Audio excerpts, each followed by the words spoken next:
Hello ladies and gentlemen, and movie lovers of all kind, and welcome back to the channel. As always, I am your host, Brett Murphy, and for today's video, I have a brand new ranking for you all, and I am going to be ranking all 32 of the MCU movies. So over the last few days or so, my channel has been very MCU-centric, and that was to celebrate the release of Guardians of the Galaxy Volume 3, which was easily one of my most anticipated movies of the entire year. And so now that it is finally out and has given us a nice even round number to count up, I figured it's been quite some time, so why not update my very own ranking. And don't worry, for those of you who are looking for an entire MCU ranked video, it will come, but I will likely wait either until the release of Secret Invasion or the Marvels, and then we'll do it all. Before I hop into the actual ranking itself though, I just wanted to let you all know that I have an entire playlist dedicated to all of my ranking videos. There is already well over 100 videos on that playlist. I think we're actually getting up towards 150, so if rankings are your thing, then be sure to check that out, and I guarantee you'll find something you like. And so without further ado, let's hop right into things.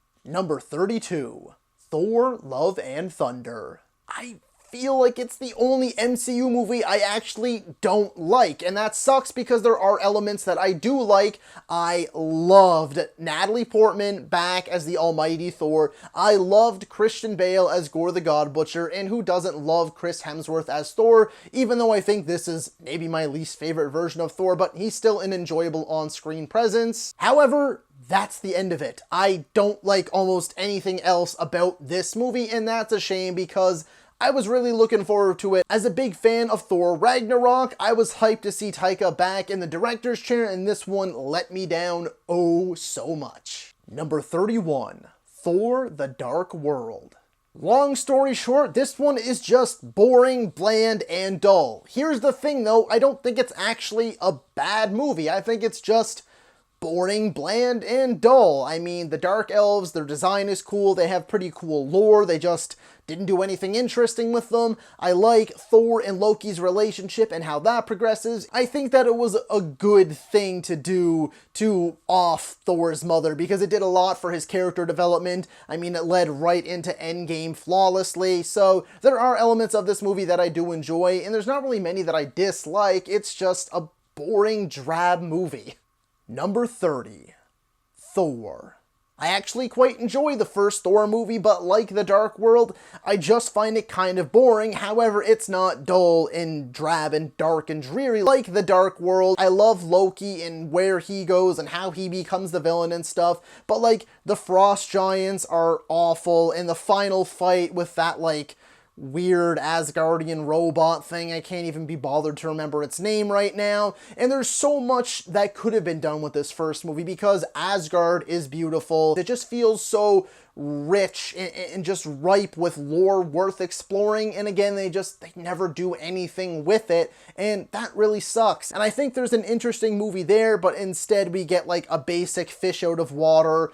Thor spends the entire movie in this like small town, and I think there was just so much more potential and they really squandered it. And I think that's one of the biggest reasons that I have this movie as low as I do. Number 29, The Incredible Hulk. Funny enough, I actually think this movie is incredibly underrated. I really don't mind it at all, and I've watched it many times.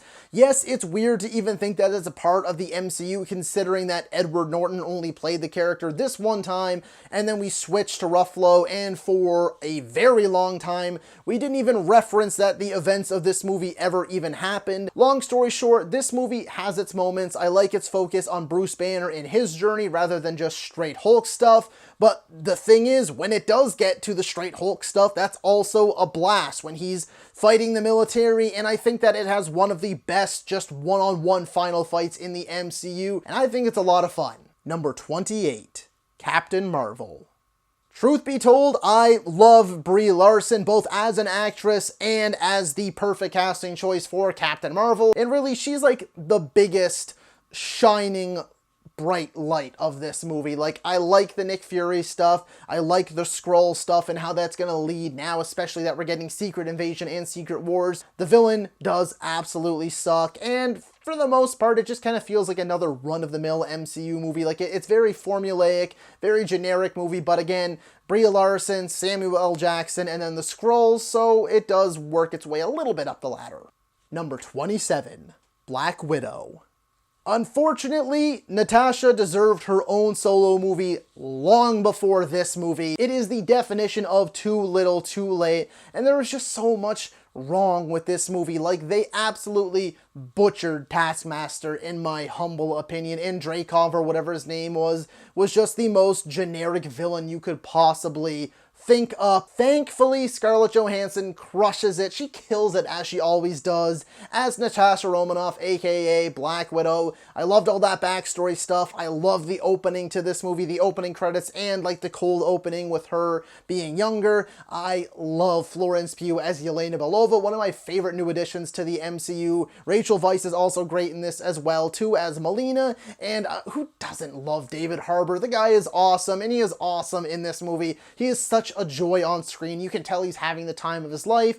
Unfortunately, it seems like the writers and director forgot that Natasha isn't a super soldier, so the action all feels just very superficial, very fake, very CGI, and that final sequence, the CGI is rough. I mean, we all know that, but again, that family element, that family dynamic, and some of the newly introduced characters are the reason that I do still find enjoyment in watching this movie.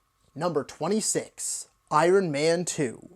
Maybe it's nostalgia, or maybe I just have a soft spot for this one because I love all three of the Iron Man movies, and though this one ends up way back, it's mostly just because it lacks any real villain. Like, I love Sam Rockwell as Justin Hammer, and I think it's a damn shame that we haven't seen him come back yet. However, he's not really like a full-blown villain, and I wish we got to see him take that turn. Instead, we get Mickey Rourke as he mumbles and grumbles through his lines, gives us a half-assed performance if I've ever seen one with like a bullshit Russian accent, and that just pisses me off. It's annoying because I actually really like Tony's journey in this movie. It's the first time that we got to meet Scarlett Johansson's Black Widow, and it's our introduction to Don Cheadle as War Machine, and we get to see that really cool final fight, in my opinion, where it's just War Machine and Iron Man throwing down, destroying a bunch of drones, and I think that's fun to watch, honestly. Maybe I'm easy to please. Nevertheless, though, Iron Man 2, I always have a good time watching it despite its flaws. Number 25, Ant-Man and the Wasp. Ant-Man and the Wasp is a mixed bag because I think the Ant-Man movies are hilarious. I think they're full of charm, they're full of heart, and they're just super enjoyable, almost like little one-off movies. Like, that's kind of the feeling they give me, is just like they're in their own little world. They're like these little, just fun, enjoyable, entertaining, harmless filler movies, and Ant-Man and the Wasp still definitely has its moments. I always love the way that they put these characters' abilities and powers to good use. I like the way where the movie ended with the snap and how it led directly into Endgame. I think Ghost as a villain had a lot of potential, but they squandered her, they squandered Lawrence Fishburne, they squandered my boy Walton Goggins. But again, I just come back to the comedy that works so well, and I love our two lead heroes, and again, these movies are just good old-fashioned harmless fun. Number 24, Ant-Man. And it's pretty much everything that I just said about Ant-Man and the Wasp. I think this one is just a good, fun, harmless, enjoyable little movie that has its issues. It's a heist movie, and that's when it's at its strongest. Well, anytime Paul Rudd is on screen, and the supporting cast is great too. I love Michael Douglas, Michael Pena, I love Evangeline Lilly, I love David Dastmalchian and T.I. Like, the whole supporting cast is solid, except for the fact that it's just basically a repeat of the first Iron Man movie with a few little changes here and there, and the villain, again, it's just another situation where he has like the same powers as our main hero, and Corey Stoll, he just turns in such a generic and just very basic and almost lifeless performance, which kind of sucks because he's a really solid actor, but he just didn't do it for me in this one. So the heist stuff and the cast, for the most part, is great. Comedy on point. It's just everything else feels a little bit lacking. Number 23, Ant-Man and the Wasp: Quantumania. Yes, funnily enough, somehow when I was putting this ranking together, all three Ant-Man movies just ended up back to back to back. I think that they are just good, perfectly fine fun, and I think Quantumania is exactly that. It's like if the MCU did its best Star Wars impression. Yes, the CGI is wonky as all hell, and yes, the story is just very basic. Yes, it lacks any lasting impact or stakes or anything like that, but that doesn't mean that it can't be fun and enjoyable. I laughed in this movie. I liked the big final fight. I understand that at the moment, as of the recording of this video, Jonathan Majors is in a lot of hot water, but I'm only here to talk about movies. Jonathan Majors was solid as his first big outing as Kang, and I think this movie just has a lot to offer, and people were so quick to turn on it, and I think it's easily among the MCU's most hated movies, and I don't really understand why, because I was entertained, and I enjoyed myself, and I left the theater with a smile on my face. Number 22, Doctor Strange. I have a huge soft spot for this first Doctor Strange movie.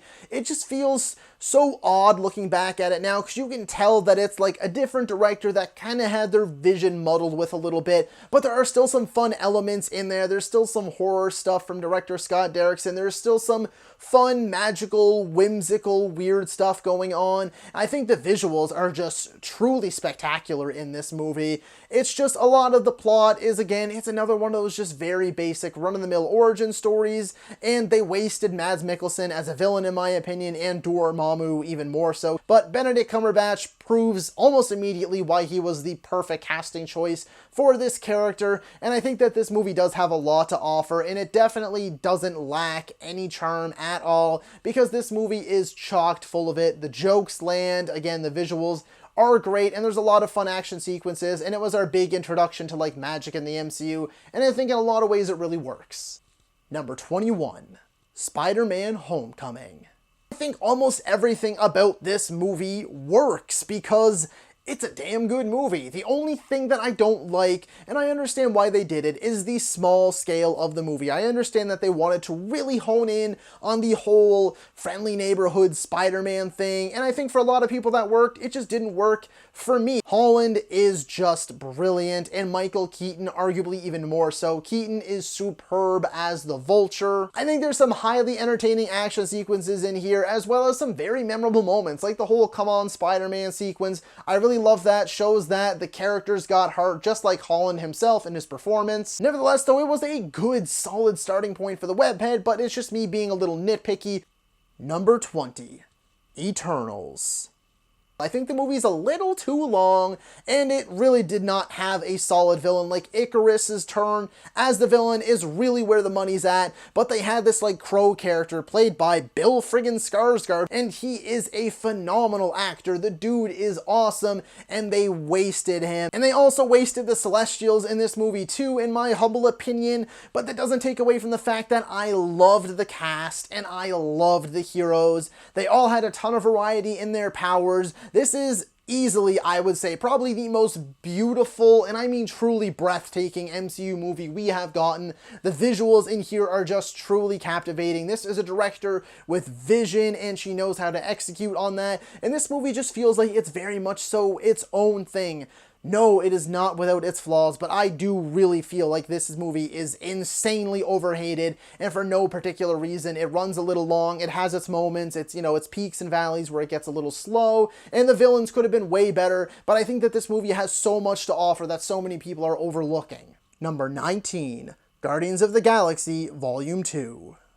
This movie has grown on me exponentially since I first saw it. When I got out of the theater, I thought it was fine. I thought it was okay. It did its job. It entertained me, but it was lacking. And now looking back at it after multiple rewatches, what this movie does so well that so many other MCU movies fail to do is give us character moments with a lasting impact. And some of them are so subtle, but they are so marvelously done. And that's what this one is about. This one is about friendship. It is about family. It is about love. I love the pairings in this movie. I love how it's Peter Quill and his father. I love how it's Gamora and Nebula and their sister thing. Yondu was the huge standout of this movie. Him and Rocket, Drax and Mantis. I think all of it works, and there is so much to love about this movie. Not to mention, the visuals in this are just simply mind-blowing. I mean, Ego the Living Planet is brought to life I honestly think better than I could have possibly imagined before seeing this movie. So bravo to them, the VFX team that poured their heart and soul into this one, because it paid off. Number 18,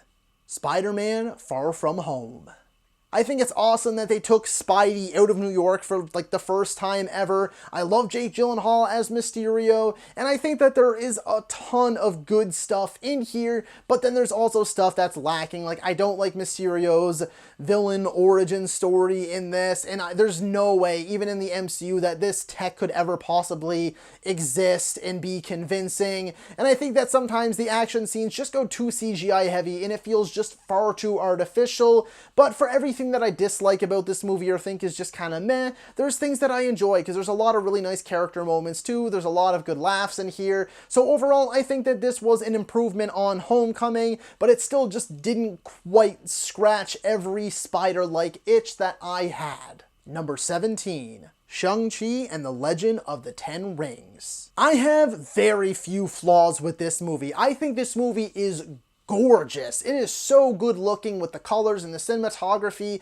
and just so much of the culture in this movie is brought to the forefront, and it is just magnificent. I love it. The martial arts in this movie too kick ass. Some of the best fight scenes in the MCU. Simu Liu was perfectly casted as Shang-Chi. Couldn't have done it any better myself. And now every single Iron Man 3 hater can finally shut up, because we have the true Mandarin, and Tony Leung gave us one of the MCU's best villains. I'm just gonna flat out come out and say it. The only reason that it gets dragged down is because the final portion of the movie just turns into the same old generic CGI bullshit fest final fight where they're fighting like this giant dragon and there's all these other little creatures and blah blah blah.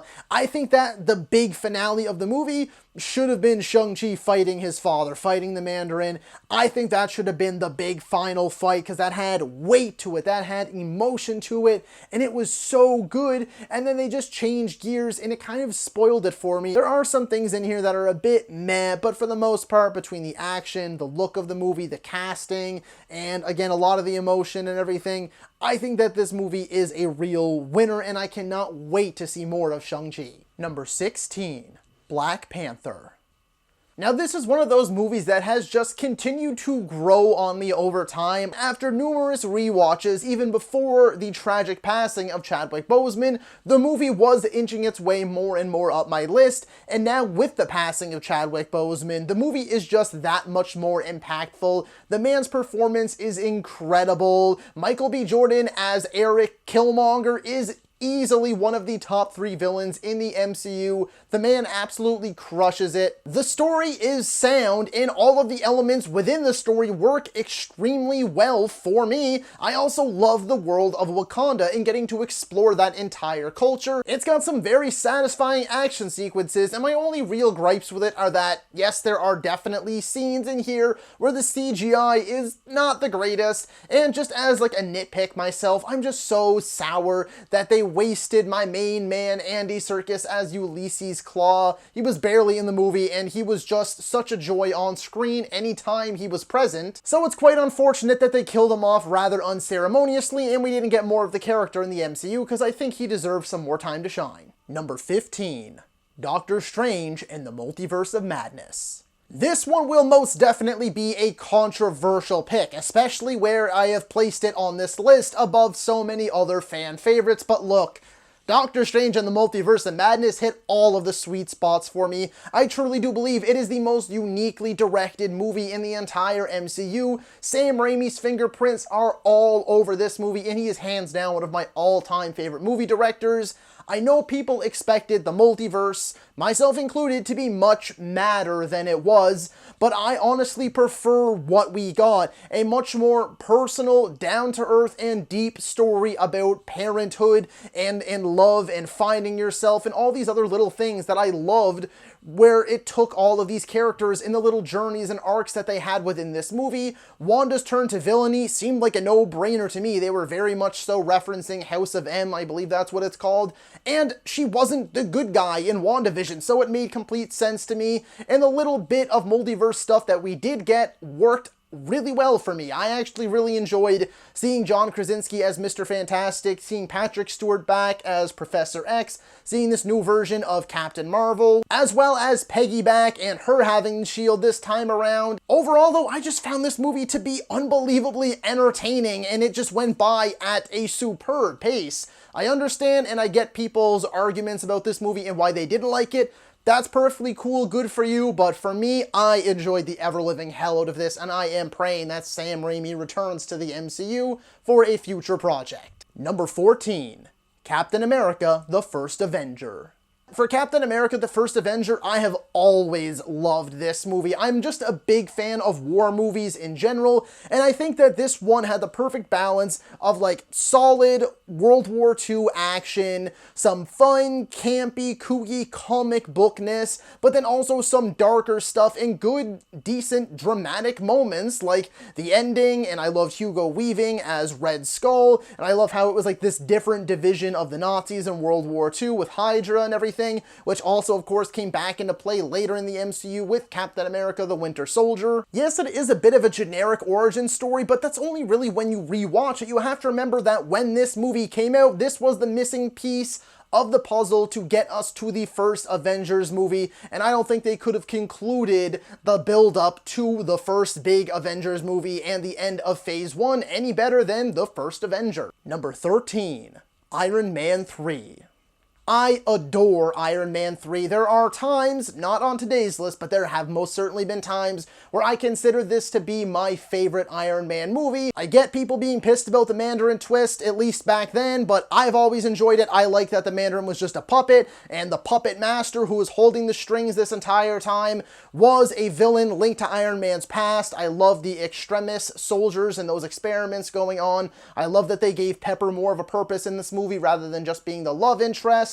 I love Tony's journey and how they handle his PTSD. I love the fact that, to me, this is a Christmas movie. It's got some standout sequences like the airplane sequence, and the final fight too is all kinds of epic with all of the Iron Man suits pulling up and fighting all of the extremis soldiers. And yeah, back to the Mandarin twist though too, people shouldn't be pissed anymore considering they completely retconned that essentially by having Trevor Slattery and the real Mandarin who he was impersonating in Shang-Chi and the Legend of the Ten Rings, so that argument should be gone off the table now, and you should just enjoy the movie for what it is. And to me, it was the perfect way to kick off Phase 2 of the MCU. Number 12, Black Panther, Wakanda Forever. It seems like you either hate it or you love it, and I think that they handled the cards that they were dealt miraculously, flawlessly, I dare even say. It only suffers from some of the same issues that the first one did, like its wonky CGI at times, and I did find it was a little too long for its own good, but everywhere else, this movie hit the mark for me. Just flat out gonna say it. It paid the greatest possible respect to not only the man Chadwick Boseman, but the character of T'Challa. I think that they just handled that beautifully. I loved Shuri's turn as the Black Panther and the lessons that she learned along the way. This movie, it devastated me. It had me at an adrenaline high at times with some of the action. I thought that Namor was one of the best recent additions to the MCU, because I don't think he's a full-blown villain. He's more so just kind of like an anti-hero, like he's doing the wrong things, but for the right reasons, to protect his people, to protect their world. The movie, aside from some of the wonky visuals from time to time, aside from that though, it is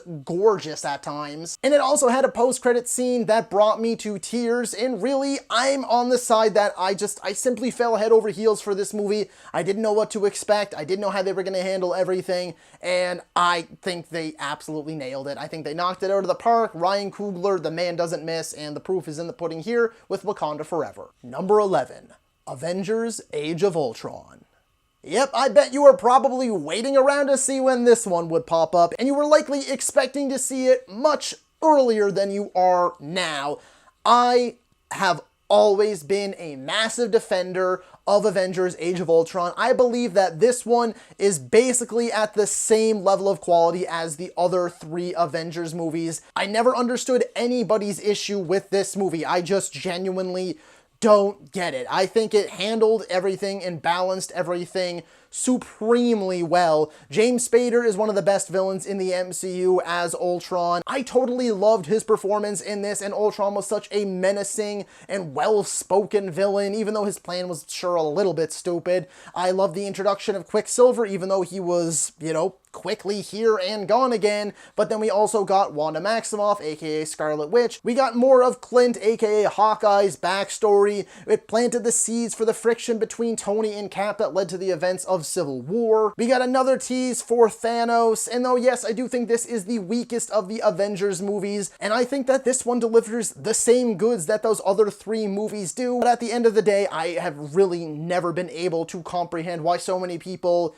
not only dislike, but just outright hate this movie, because again, it's still one of the best in the MCU if you ask me. Number 10, Iron Man. Yes, the very first movie, the godfather of the MCU, the one that kicked everything off, Jon Favreau's first Iron Man movie. I often love to revisit Phase 1 for its simplicity, and it doesn't get any more simple and just a good damn movie because it wasn't worried about being connected to everything as this first Iron Man movie. It has Robert Downey Jr. in a career-defining and career-revitalizing performance as Tony Stark. It has, again, I know I keep saying this, but I'm a sucker for a good villain. One of the MCU's top 10 villains being Jeff Bridges as Obadiah Stane. As just a straight-up one-off movie, this works as a starting point for Phase 1. It works as a kickoff point for the MCU. It works. This movie works on so many levels, and to this day, despite being 15 years old at this point, which is absolutely crazy, and the very first movie in the MCU, it is still one of the best offerings that they have today. Number 9, Thor Ragnarok. I think that this one perfectly balanced Taika Waititi's trademark style of humor and knack for colorful visuals and big out there moments, and just really pushing the boundaries of weirdness with some very good solid character moments, some deep cutting emotional beats, as well as some just good high stakes. I mean, we know that Asgard is on the line, Hela is back, we find out that it's the sister to Loki and Thor, they lose their father, they have to sort of mend their relationship, they make new alliances, we finally get to see the Hulk for the first time in forever, and we get to meet Valkyrie, who has carried on in a large-ish role throughout the MCU as well. And I think that the movie just balanced all of that so well, and that's why I enjoy it so much, because we don't get full Taika like we did in Love and Thunder. He is reserved enough to still definitely get his style and his tone off to the audience, and I think that that's something that really got lost in Love and Thunder that makes me appreciate this movie even more. Number 8, Guardians of the Galaxy. This is a great movie. This is a fantastic movie. It is still a 10 out of 10 for me. I still am completely and totally infatuated with this movie. James Gunn took a group of relatively unknown characters, unless you were a die-hard comic book fan, and turned them into household names. This movie has the awesome, explosive action sequences. It has some very good, deep-rooted character moments and some, sad, upsetting but uplifting beats woven throughout there too. It's got well-timed, clever, well-executed comedy. This is the exact type of movie that made people love the MCU in the first place. I think that the balancing act that Gunn was able to pull off while introducing some very lower tier comic book characters that most people wouldn't even recognize, bringing them to the big screen in the biggest imaginable way, and that impact still stands today. Not to mention, it's arguably the best soundtrack in movie history. Number 7, Spider-Man No Way Home.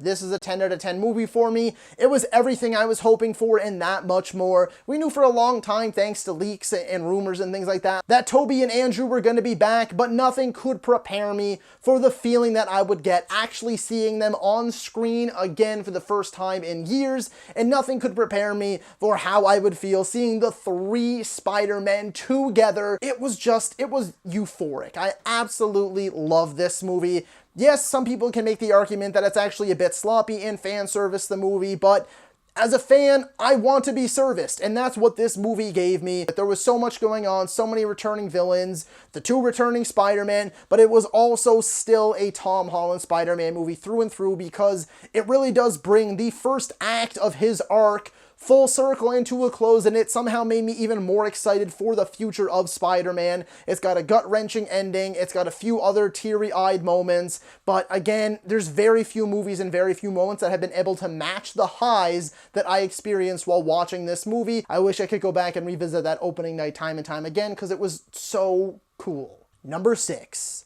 Guardians of the Galaxy Volume 3.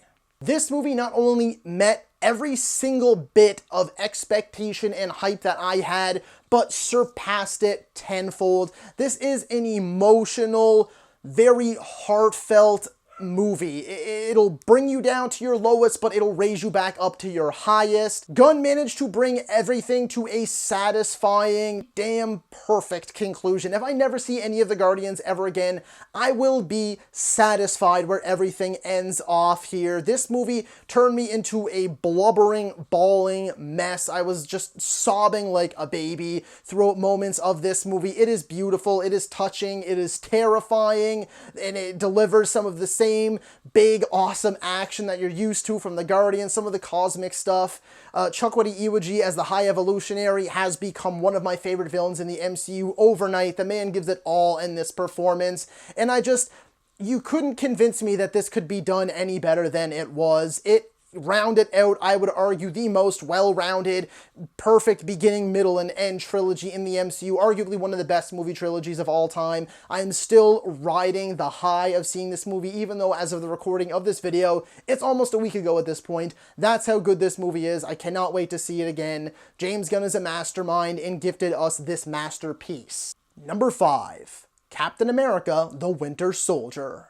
This was our introduction as MCU fans to the Russo Bros directing duo, and I can't possibly think of a better introduction. This is kind of where the turn happened with the MCU for at least a little while, where we got darker, thriller-esque movies that went into some pretty interesting areas, because really this is like an espionage spy thriller movie before it is a superhero movie, and that works with a character like Captain America. You have Cap and Black Widow, our introduction to Falcon with Anthony Mackie just killing it in the role, and then also our introduction to the once villainous Winter Soldier, who just so happens to be Bucky Barnes, Cap's long-thought dead best friend. And some of the fight scenes, man, they're so freaking cool. The stakes feel real. This one manages to feel both grounded and this big bombastic superhero movie at the same time, and truly, I don't think they've made a movie like this good since then. Number 4. The Avengers. This movie, again, one of those top 3 theater-going experiences of my entire life. I still remember seeing this opening night with a group of friends, and I will never, I repeat, never forget that spinning shot from the trailer, the spinning shot that's so iconic and etched into movie history at this point. We had years of build-up from 2008 to 2012, meeting all these characters. This is the first time that an interconnected universe ever really happened like this and was done so well, and I think it paid off in spades with this first Avengers movie. It blew up at the box office, and really everything that the MCU has become was riding on the success of this movie. But nevertheless, the first Avengers movie is still a top tier MCU movie if you ask me. Number 3. Avengers Infinity War. This is essentially a Thanos movie, and stroke of genius. That's all I have to say. Josh Brolin's performance is absolutely brilliant. All of the build-up led to this, or so we thought, because this really ends up being a stage setter for Endgame, and I cannot possibly imagine a better stage setter, because this movie is firing on all cylinders and delivering on all fronts. Big, bombastic, in-your-face, explosive action, awesome character moments, memorable emotional beats here and there. I love the way that the teams were split up with like the fighting on Titan, as well as the fighting in Wakanda. I loved the Black Order in this movie, and the snap has to be one of the just most cinematic movie moments of all time. The silence in my theater was absolutely deafening. Everyone's jaws were on the floor, and then there was a full year of build-up and anticipation and theories and hype to Endgame, and it was a time to be alive. Number 2. Captain America: Civil War. Up until the release of the #1 spot, Captain America Civil War was my favorite MCU movie, and the sole reason for that, not because it's an Avengers 2.5 movie or anything like that, no, the reason is because this movie did something that no other big franchise of any kind has ever done, and that is bring the story down to a human level, down to the level of the civilians, because you always see when our heroes are saving the day, whether they're superheroes or action heroes or anything like that, you just see cars getting crushed, you see buildings getting blown to bits and all this other stuff, and no one ever stops to think about the people that are in those things, and that's exactly what this movie does. I love that it's really re-emphasized that you can't save everyone. There's just so much good story stuff in here. I love the friction between Tony and Steve. The airport battle is one of my all-time favorite MCU moments. It's so good. It was done so extremely well. It was our introduction to Chadwick Boseman as Black Panther and our introduction to Tom Holland as Spider-Man. I think that this movie, it delivered everything I was hoping for and then some, because I always wanted a movie that addressed these things. This one did it while also still giving us one of the best comic book movies of all time and one of my favorite movies of all time. #1, Avengers Endgame. The first, and as of right now, the only movie that I have ever seen in IMAX, and this movie simply blew my mind. I laughed, I cried, I screamed, I cheered. I cannot imagine a better conclusion to so many of these characters' arcs, and I cannot imagine a better finale to the Infinity Saga. We had over a decade's worth of build-up leading up to this 3-hour magnum opus. In my mind, it is still the best thing that the Russo bros have done. It is still the best thing that many of these actors and actresses have done. And it is still the best thing that the MCU has done. It hits every single emotion on the known human spectrum. It is big, it is epic in scope and scale, and it is everything that it needed to be. And if this is where the MCU ended, I would have been fine with that. So many people still consider this to be the end of the MCU, and that's cool if you do. I'm enjoying the journey that continues on as we speak today, but that doesn't change the fact that I know that nothing is ever going to top Endgame, because this is in my top 3 to 5 movies of all time, period. So that is all for today's video, folks. Be sure to let me know down in the comments if you agree or disagree with my ranking. While you're at it, don't forget to let me know how you would have ranked all 32 of the MCU movies. If you're a movie lover whatsoever, then my channel is the place to be for you, be it rankings like this one, top 10 videos, tier videos, versus videos, I have it all, and so much more, with many new series on the way to the channel, and we just surpassed 800 uploads for you to enjoy. So if you enjoyed this particular video, then be sure to hit that thumbs up button, and if any of that sounds like it's right for you and you want to see more from me, then smash that subscribe button right now. While you're at it, don't forget to ring that little bell icon, that way you can be notified about all of my latest uploads. And as always, stay safe, thank you so much for watching, and that's a wrap. Hey you, yeah you, if you made it this far, just know I appreciate you, and while you're here, consider hitting that subscribe button.